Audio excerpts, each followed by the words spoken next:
They call alcohol spirits. But do you know why?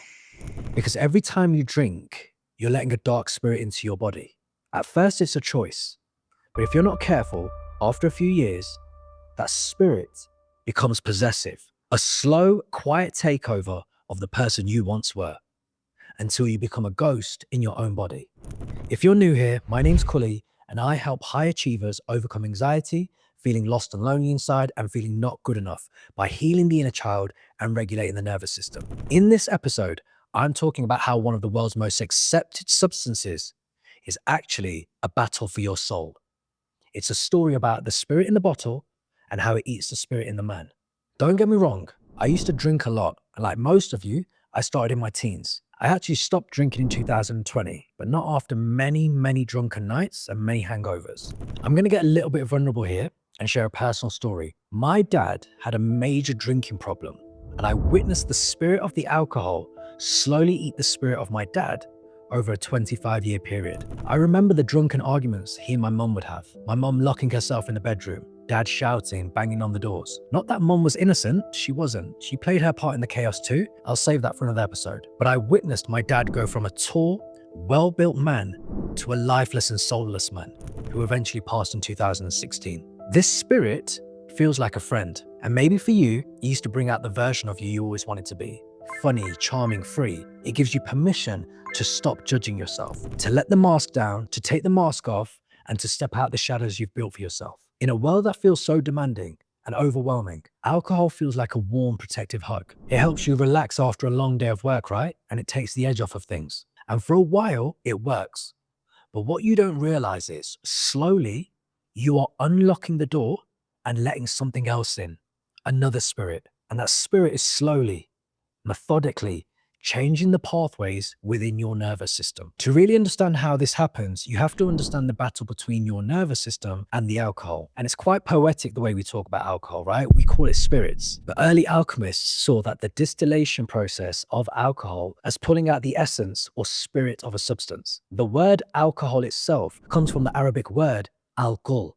Originally, this was a fine powder, but the term was later expanded to mean any distilled essence. And there's a popular belief that connects the word alcohol to body-eating spirit. Now, when you drink alcohol, you're also consuming ethanol, which is a psychoactive substance. And within minutes, it overrides the brain's high-level security system like it has an all-access pass. Once inside, it gets to work on your control center. It's got a master key to your nervous system, and it's rewiring the very chemicals that shape your reality. First, alcohol goes straight into the part of your nervous system that controls stress, anxiety, and depression. It forces your system into an artificial state of calm. Your muscles loosen, your thoughts slow down, and your anxiety drops. But this isn't real relaxation. It's your body being chemically switched off. Alcohol temporarily silences your internal alarm system that normally protects you. And at the same time, alcohol also affects the part of you that is responsible for your alertness, your focus, and your clear thinking. It slows down the signals your brain and body rely on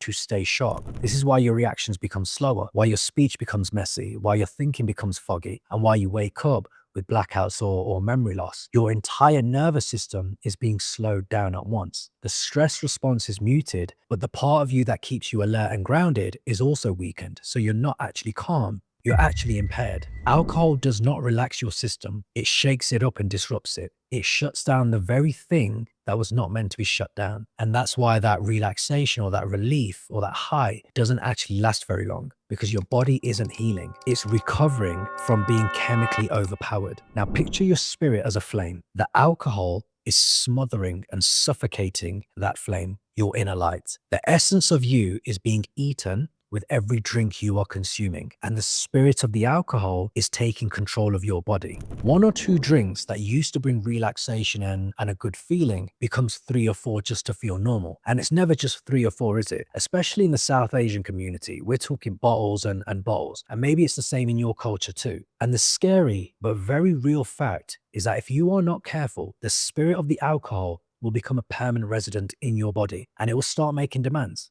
That's what happened to my dad. My dad's mornings turn into mornings of regret, shame, and remorse. Your hangover isn't just physical. Scientifically, sure, it's dehydration and it's inflammation. Your liver's breaking down the alcohol, and in the process, it creates a toxic waste product, right? But spiritually, your soul is being taken over and eaten. And that hangover is your spirit trying to claw its way back into your body after it's been devoured by another spirit. The throbbing headache and the dry mouth is a signal, and you get to a point where you're not making logical decisions anymore. Your lower consciousness is taking over, and you begin serving the spirit of the alcohol. The thought of a drink goes from casual want to desperate need, and you'll wake up with that determination to go and get it. You might even say to yourself, not today, but by 5 p.m, if not sooner, a different voice has taken over. Calm, rational, but very persuasive. Just have one. You deserve it. It helps you relax. And that voice is not you. It's the voice of the spirit that you have invited in time and time again. And it knows your internal world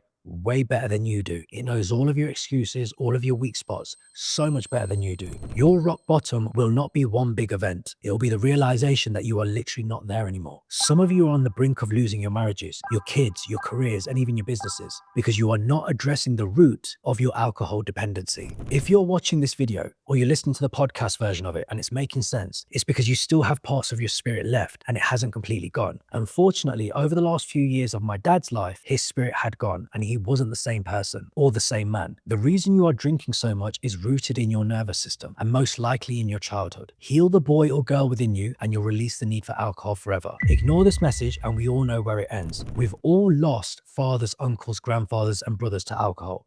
Ladies, I'm talking to you too. I know it's becoming a problem for you as well. The great lie of alcohol, it promises to give the spirit you think you're lacking and to make you feel good. But in reality, it's just eating the spirit you were already born with. That's all I've got for you in this episode. If you found some value in this episode, share it with someone who you think might need it and watch this video here where I talk about why you married or may marry the wrong person. I'll see you in the next one.